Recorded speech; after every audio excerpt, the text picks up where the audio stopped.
और केंद्रीय गृह मंत्री अमित शाह ने नशीली दवाओं के दुरुपयोग और अवैध तस्करी के खिलाफ अंतर्राष्ट्रीय दिवस पर कहा कि मैं नशीली दवाओं के खतरे के खिलाफ बहादुरी से लड़ने के लिए सभी मादक द्रव्य विरोधी योद्धाओं को बधाई देता हूं। पिछले कुछ वर्षों में गृह मंत्रालय ने पीएम को साकार करने के लिए पूरी रणनीति को नया रूप दिया है। संपूर्ण सहकारी दृष्टिकोण की शक्ति से लैस भारत ने नशीले पदार्थों के व्यापार पर सबसे बड़ा झटका लगाया है। जांच में ऊपर से नीचे तक के दृष्टिकोण से बुराई पर बड़े पैमाने पर कार्रवाई हुई है। मैं नारकोटिक्स ब्यूरो और अन्य संगठनों को उनके अथक प्रयासों के लिए धन्यवाद अदा करता हूं।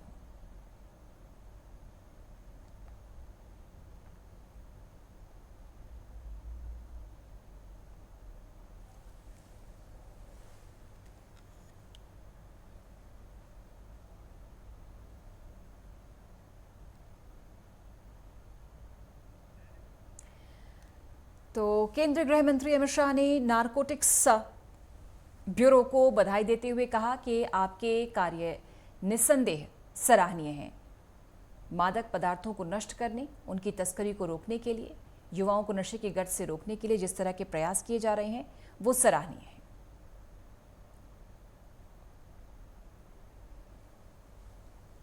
नारकोटिक्स कंट्रोल ब्यूरो की सराहना की केंद्रीय गृह मंत्री अमित शाह ने।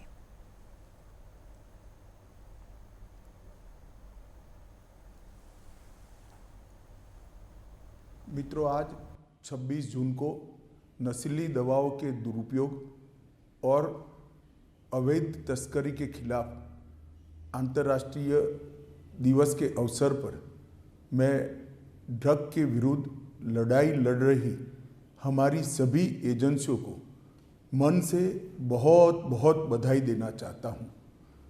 यह अत्यंत हर्ष की बात है कि नारकोटिक्स कंट्रोल ब्यूरो इस बार भी अखिल भारतीय स्तर पर नशा मुक्त पखवाड़ा का आयोजन कर रहा है। प्रधानमंत्री श्री मोदी जी के मार्गदर्शन में गृह मंत्रालय ने नारकोटिक्स के खिलाफ जीरो टॉलरेंस की नीति अपनाई है। आज उसके सफल परिणाम दिखने लगे हैं। इस नीति का मुख्य स्तंभ है मोदी सरकार की होल ऑफ गवर्नमेंट अप्रोच, जिसमें अलग अलग विभागों के समन्वय से नीति और प्रभावी बनती है।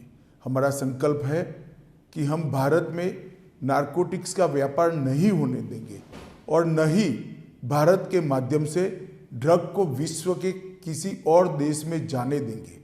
ड्रग के खिलाफ इस मुहिम में देश की प्रमुख एजेंसियां, विशेषकर नारकोटिक्स कंट्रोल ब्यूरो, निरंतर अपनी जंग जारी रखे हुए हैं।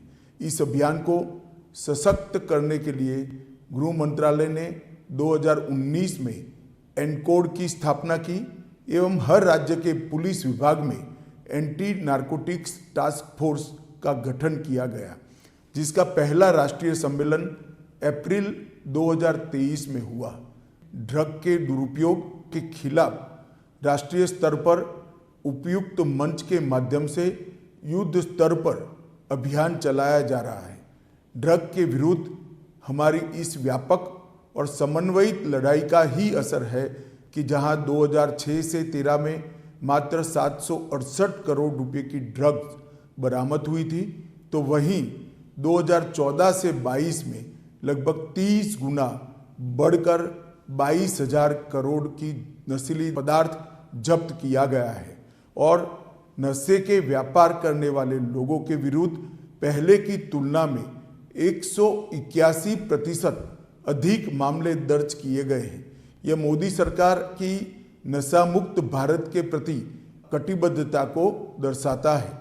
साथ ही जून 22 में हमने जब्त किए ड्रग के दोबारा उपयोग को रोकने के लिए विनिष्टीकरण अभियान चलाया, जिसमें अब तक देश भर में लगभग 6 लाख किलो जब्त मादक पदार्थों को नष्ट किया जा चुका है। चाहे ड्रग की खेती को नष्ट करना हो या जन जागरण अभियान चलाना हो, गृह मंत्रालय सभी संस्थाओं और प्रदेशों के समन्वय से ड्रग मुक्त भारत के लिए हर संभव प्रयास कर रहा है।